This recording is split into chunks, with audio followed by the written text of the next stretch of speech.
Continuamos hoy, amigo oyente, nuestro viaje por la primera epístola del apóstol Juan, y regresamos a esta sección de la cual se ha dicho que hay ciertos obstáculos que debemos sobrepasar, porque esto es un poco difícil. Uno de esos obstáculos es el área donde Satanás, por cierto, no quiere que usted y yo seamos advertidos en cuanto a él. Y esto es lo que hace este pasaje. Juan ha estado hablando en cuanto a que los creyentes deben amarse los unos a los otros.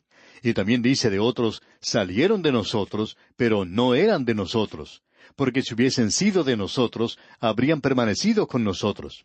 Debemos cuidarnos de estos falsos maestros y falsos profetas que están en el mundo en el presente. La marca que puede identificar a esos falsos profetas y falsos maestros es que niegan la encarnación.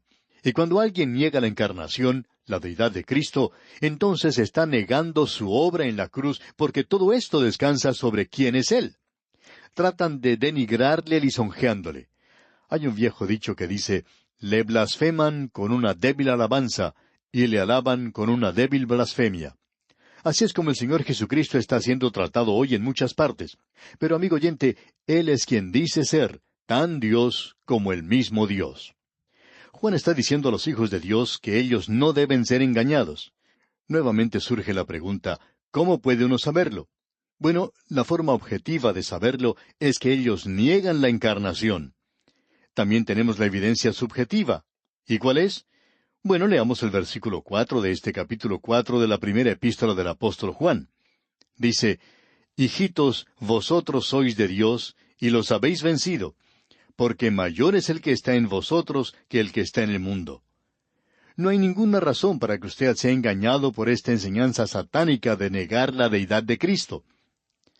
Cierto hombre que había formado parte de cierta iglesia que negaba la deidad de Cristo, se convirtió, nació de nuevo, y entonces sus ojos fueron abiertos, y él se dio cuenta que estaba en el lugar equivocado. Porque esta gente estaba negando la deidad de Cristo. Cuando este hombre descubrió que esa denominación negaba la deidad de Cristo, se salió de allí. ¿Por qué lo hizo? Bueno, ahora el Espíritu Santo moraba en él, y mayor es el que está en vosotros que el que está en el mundo. No hay pues ninguna excusa para que usted sea engañado hoy por falsos maestros o falsos profetas. Lo que uno debe hacer es ir a Dios en cuanto a esto, pedirle que el Espíritu Santo le guíe y le enseñe. Si usted está en comunión con Él, el Espíritu de Dios va a presentarle eso de manera muy clara. En cierta ocasión una señora escuchaba este programa y nos criticaba mucho al comienzo, hasta nos ponía en ridículo. Ella pertenecía a una de esas sectas falsas, y ella pensaba que nosotros decíamos algo que estaba en contradicción con lo que a ella le habían enseñado, y por cierto que lo estaba. Pero ella comenzó a probar esto por medio de la palabra de Dios. Y esta señora había sido nacida de nuevo, y ella fue atrapada, por así decirlo, en esa secta. Ella logró entonces que sus ojos fueran abiertos. ¿Por qué? Porque el Espíritu de Dios estaba allí para enseñarle, porque mayor es el que está en vosotros que el que está en el mundo. Y usted puede conquistar, puede dominar esas falsas enseñanzas a causa de eso. En cada creyente mora el Espíritu de Dios. Escuche lo que el apóstol Pablo dice en su epístola a los Romanos, capítulo 8, versículo 9. Mas vosotros no vivís según la carne, sino según el Espíritu, si es que el Espíritu de Dios mora en vosotros. Y si alguno no tiene el Espíritu de Cristo, no es de él. Él no estaba poniendo en duda a los romanos y su salvación. Él está diciendo que lo eran, ya que el Espíritu de Dios moraba en ellos. Pero luego dice, y si alguno no tiene el Espíritu de Cristo, no es de él. Lo que dice aquí es algo realmente maravilloso.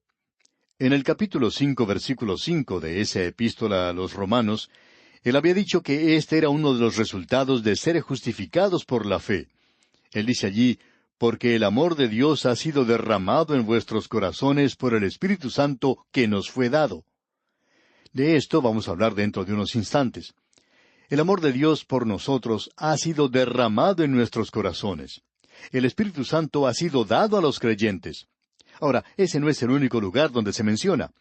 También lo podemos leer en la primera epístola a los Corintios, capítulo 6, versículo 19, donde dice, ¿O ignoráis que vuestro cuerpo es templo del Espíritu Santo, el cual está en vosotros, el cual tenéis de Dios, y que no sois vuestros? Ahora, por supuesto que el apóstol Pablo tiene que estar hablando aquí de esos santos superiores, de esos supersantos que ya habían llegado a una posición elevada, que solamente pensaban en cosas espirituales, aquellos que ya estaban viviendo en un nivel muy alto. Ah, no, amigo oyente. ¿Sabe usted de quién está hablando aquí Pablo? Él está escribiendo a los de Corinto, y poco antes los había calificado de bebés en Cristo. Él les ha dicho esto y todo lo que no deberían haber sido, pero que lo eran. Ahora, lo que debemos destacar es que cada hijo de Dios tiene dentro de sí al Espíritu de Dios. Ya que eso es cierto, y esa es la razón por la cual usted no necesita que se le aparezca un ángel esta noche para decirle que usted está en el lugar equivocado, lo que usted necesita es tener al Espíritu Santo como maestro. Y el Espíritu Santo nos enseña a través de su palabra. Uno no puede mantenerse lejos de la Biblia, ser ignorante de lo que enseña, ignorarla completamente y esperar que el Espíritu de Dios le guíe y le ayude. Lo que queremos decir, amigo oyente, es que esa es la razón por la cual estamos tratando de conseguir que la gente analice hoy la palabra de Dios. Porque estamos creyendo que el Espíritu de Dios abre los corazones de la gente, y eso lo vemos en las cartas. Y el Espíritu de Dios los protege del mundo en el cual vivimos. Estamos viviendo en un mundo completamente malvado. Y es necesario que seamos advertidos en cuanto a las falsas enseñanzas que se presentan en este mundo. Y nosotros podemos probarlas. Ahora aquí tenemos una prueba y es como realizar una prueba de laboratorio, amigo oyente. Esta es una prueba que le aseguramos dará resultado. Tiene un doble aspecto. Es aquella que enseña que ellos niegan la encarnación, y ese es el espíritu del anticristo. Eso es contrario a Cristo. Generalmente estos falsos maestros son personas muy atractivas, tienen mucha carisma, como se llama, y tienen una atracción, digamos, carnal para la gente, pero pueden ser probados. El Espíritu Santo está allí y es nuestro maestro y nuestro guía.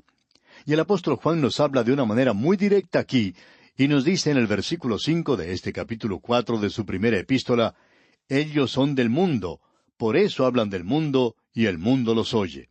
Es decir, que estos falsos maestros tienen mucha gente que les siguen. Las sectas y esos cultos del día de hoy están creciendo mucho más que el número de creyentes. ¿Por qué? Porque tienen la ventaja de que esto agrada a la carne, lo que nosotros no tenemos. Creemos que es algo trágico el que los creyentes usen medios carnales para atraer a la gente. Tenemos que tener mucho cuidado con los métodos que utilizamos. Si estos métodos son carnales, debemos reconocer que Dios no puede bendecir eso. Necesitamos estar muy seguros de que la palabra de Dios está siendo predicada. No interesa si son miles de personas que forman su iglesia. Eso no es lo importante. Nosotros no estamos interesados en esto. No interesa cuántos vengan, sino si la palabra de Dios está siendo presentada. ¿Está siendo presentada en el poder del Espíritu? Eso es lo que es importante, y no mucha emoción piadosa por algún pedido sentimental que provoca que uno dé. El asunto es si la palabra de Dios está siendo predicada. ¿Está obteniendo resultados? Usted no quisiera invertir su dinero en una compañía que tiene un edificio muy hermoso, donde su presidente es un hombre muy elegante, muy agradable por cierto, tiene carisma. Pero si usted quiere poner su dinero en esa compañía, usted querrá saber si están ganando dinero o no. ¿Está obteniendo resultados? ¿Está pasando algo allí? Creemos que Dios espera que nosotros utilicemos un poco de ese sentido común consagrado cuando estamos tratando en el área de la religión. Ellos son del mundo, dice aquí Juan, por eso hablan del mundo y el mundo los oye.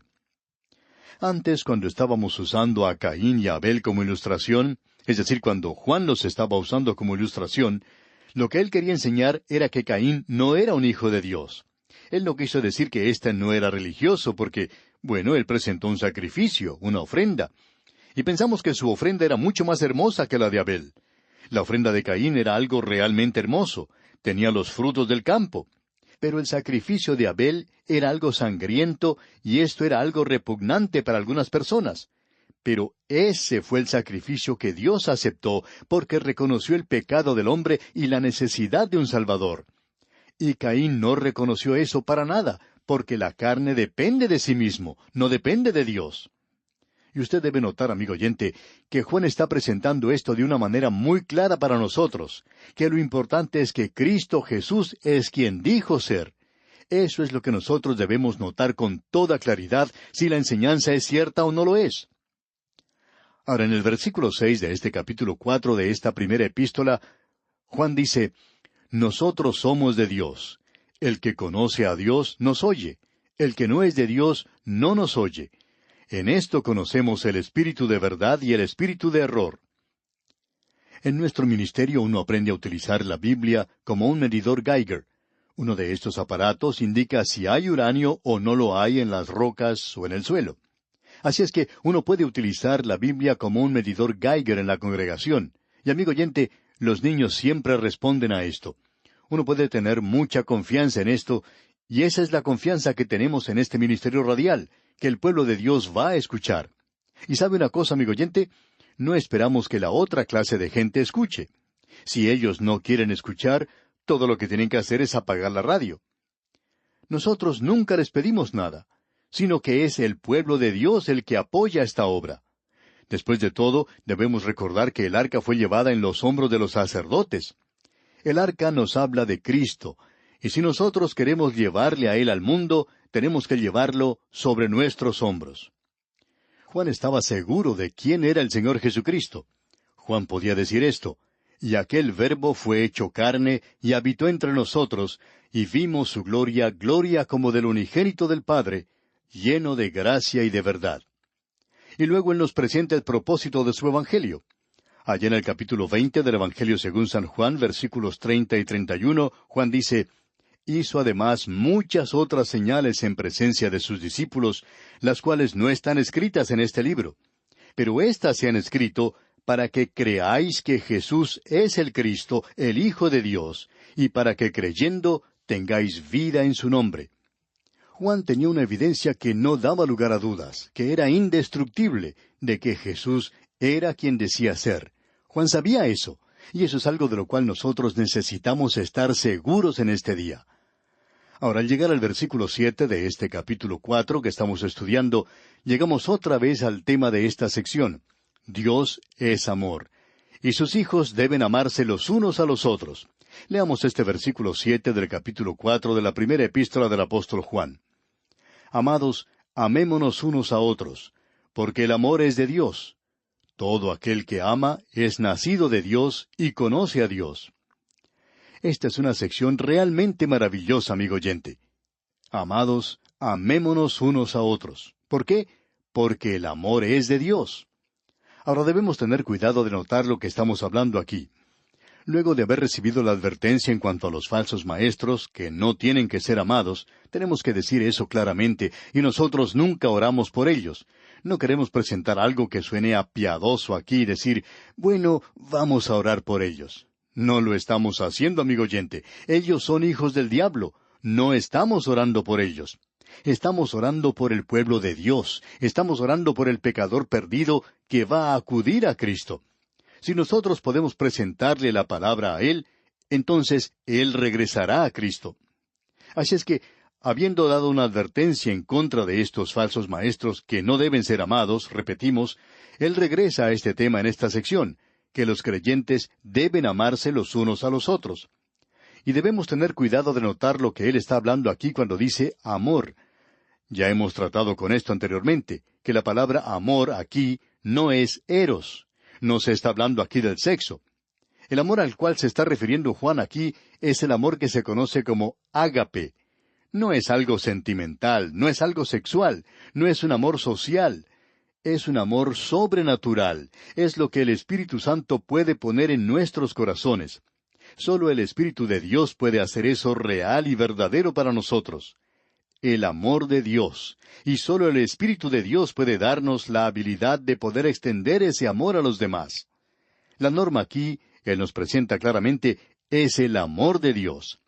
Él dice en el versículo 8, el que no ama no ha conocido a Dios, porque Dios es amor. Aquí tenemos otra prueba de si usted es un hijo de Dios. El que no ama no ha conocido a Dios. Aquí no estamos preguntando si usted ama a su mamá o a su papá. No estamos preguntando si usted ama a su esposa o a su esposo, a sus hijos o a sus primos. No estamos preguntando eso. Lo que sí estamos preguntando es si usted ama a los otros creyentes. Ahora quizá alguno conteste, bueno, yo amo a algunos de ellos. Bien, eso es bueno, amigo oyente. Usted se está dirigiendo en la dirección correcta. Pero hay algunos que son difíciles de amar. Eso lo podemos decir. Pero, amigo oyente, nosotros podemos amarles en el sentido de que podemos tener interés en ellos y podemos hacer eso. Esto no indica necesariamente que vamos a ir a abrazarlos a cada rato. No creemos que eso sea algo esencial. Existe demasiado de eso en círculos cristianos. Quizá eso sea algo bueno para las películas, que se besen uno al otro. Pero a nosotros se nos dice que debemos besarnos con ósculo santo, y esa es una clase diferente de beso. No vemos que eso quede en el presente, pero usted puede demostrar su amor por otros, amigo oyente, por medio de su interés en ellos. Eso dará su resultado. Luego Él nos da otra definición de Dios. Él dice, Dios es amor. Ya teníamos otra definición antes. Dios es luz. Llegamos ahora a esta segunda división principal que hemos comenzado. Hemos estado en esto desde que comenzamos el capítulo 2, en realidad, pero ahora, en esta sección que tenemos ante nosotros, Él nos presenta esta definición. Dios es amor. Y esa es la norma del amor. Dios es amor. Y en la primera parte del versículo 9 del capítulo 4 de esta primera epístola del apóstol Juan leemos, En esto se mostró el amor de Dios para con nosotros. Él nos da una ilustración aquí de la misma manera en que lo hace el apóstol Pablo. Y uno se pregunta, ¿cómo me ama Dios? Bueno, usted no lo puede ver en la naturaleza. En la naturaleza, usted puede hallar un diente sangriento y zarpas afiladas. Pero usted puede encontrar el amor de Dios en el Calvario. Usted puede encontrar el amor de Dios manifestado allí. El versículo 9 de este capítulo 4 de la primera epístola del apóstol Juan dice, En esto se mostró el amor de Dios para con nosotros, en que Dios envió a su Hijo unigénito al mundo para que vivamos por Él. Dios ha demostrado su amor, amigo oyente. Como dice el apóstol Pablo, Él entregó su vida por nosotros. Esa es la prueba. Por un hombre justo, quizá alguno se atrevería a entregar su vida. No sabemos si usted pudiera lograr que alguien dé su vida por usted en el presente. Creemos que podría tener un problema allí. Pero Dios ha demostrado su amor. Él entregó a su Hijo a que muriera por usted, y lo entregó para que muriera por usted, no después que usted hubiera asistido a la escuela dominical durante muchos domingos, sin perder ninguno durante 5 años. Dios nos amó cuando aún éramos pecadores, cuando no teníamos fuerzas, cuando estábamos perdidos, cuando éramos casi imposibles de amar. Entonces fue cuando Dios nos amó. Y la explicación, amigo oyente, se encuentra en Él y no en nosotros, porque nosotros no somos fáciles de amar. Vamos a continuar con esto, Dios mediante, en nuestro próximo programa. Mientras tanto, le urgimos a leer los versículos restantes de este capítulo 4 de la primera epístola del apóstol Juan para estar mejor informado de lo que consideraremos en nuestro próximo estudio. Que el Señor le bendiga en gran manera.